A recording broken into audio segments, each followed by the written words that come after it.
What's up guys, this is Coach Grant with First Down Training, and today we're going to be talking about 5 tips for you to throw a perfect spiral every time. Now, tip number 1, you guys, and I think a lot of younger quarterbacks make this mistake, is that when they throw, they have a low index finger. Like their index finger is almost on this white stripe of the ball. So the reason why that's a problem, you guys, is that your index finger is your spiral finger. That should be the last finger to touch the ball when you release, and you should be flicking off of that finger to be able to get better spin, or at least tighter spin. So a lot of guys that have that low index finger, the 2 fingers that are last to touch the ball are usually the middle finger and the ring finger, which is not good. That's not how we spin the ball, and that can cause a lot of quarterbacks to have their wrist break and push the ball. So what you want to do is, instead of having that low index finger, you want to try to make this as high as possible without being like stretched out with this finger. I think a lot of people will see quarterbacks on TV or hear stories of old quarterbacks where like, oh, their index finger is almost on the point of the ball.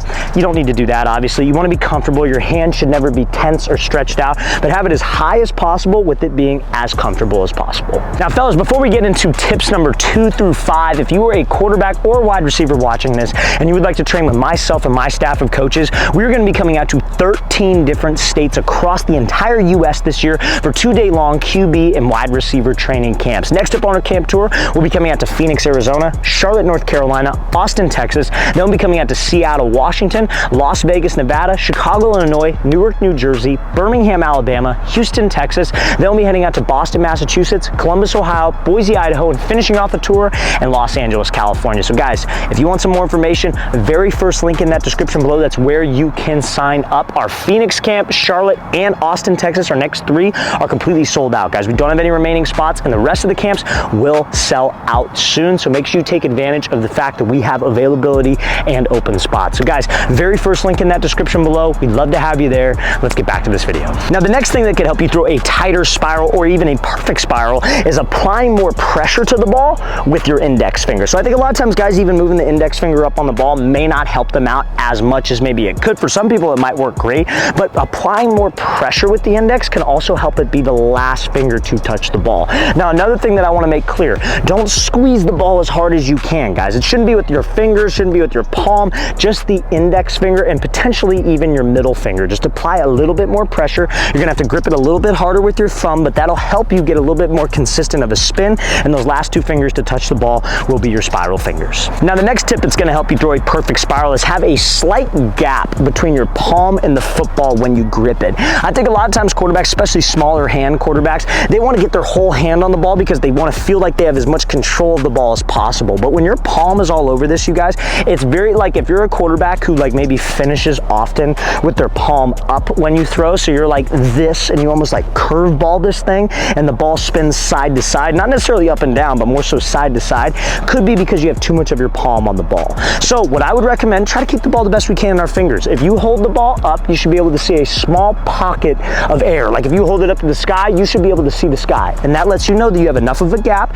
and that ball will be in your fingers, which is how we spin this thing more effectively. So if you feel that's tough to do, work on strengthening your grip, you guys. Doing fingertip push-ups, you get one of those grip squeeze tools. That's something I did as a young quarterback, because I would work like 100 of those on each hand every night. So I felt like my grip was a little better and I had more control and was easier to throw a tighter spiral. Now, tip number 4, you guys, like we briefly mentioned in that last clip, you don't want to finish with your palm up. So where do you want your palm to finish? So to get that proper like flick of the wrist, I think a lot of times quarterbacks are struggling with throwing a spiral. A lot of quarterback coaches will be like, oh, you just need to flick your wrist. But like, how do I flick my wrist? Like, what specifically flicking? What does that even mean? You know what I mean? Like, even me knowing what that means, it's kind of tough to explain, right? So what I would say is, when you let go of the ball, we want my palm to either finish down or out. That's the flick that we're looking for. Not this, not like a basketball shot where if your hand finishes inside a little bit, it's your palm down and out. Something that clicked a lot for me as a young quarterback is I would think the top of my thumb should finish parallel to the ground. And that's kind of the proper wrist flick that you're looking for. And if you apply all those tips with the index finger, the ring finger, and the gap between the palm, I truly think you're gonna see yourself throw a much tighter spiral.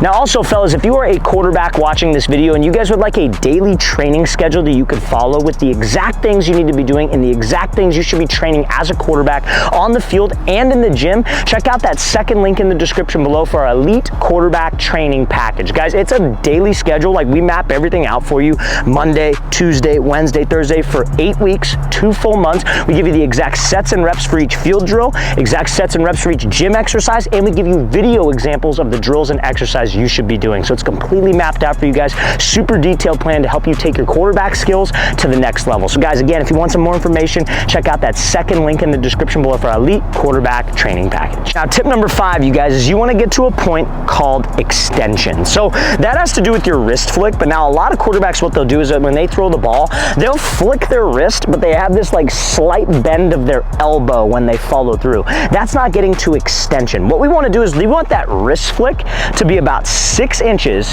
in front of your front stride. So wherever your front foot comes down, like let's say I take a step, I'm here, I don't want to flick my wrist and have it be even with my foot. I want it to be 6 inches in front of my front foot. So you guys got to think when you flick your wrist, your elbow, and your shoulder are in a straight line, like you're looking down the barrel of a gun towards your target. And if you could get to that point, you guys, and you follow the rest of the tips that we mentioned in this video, I truly believe you're going to throw a perfect spiral more consistently and be a better quarterback overall.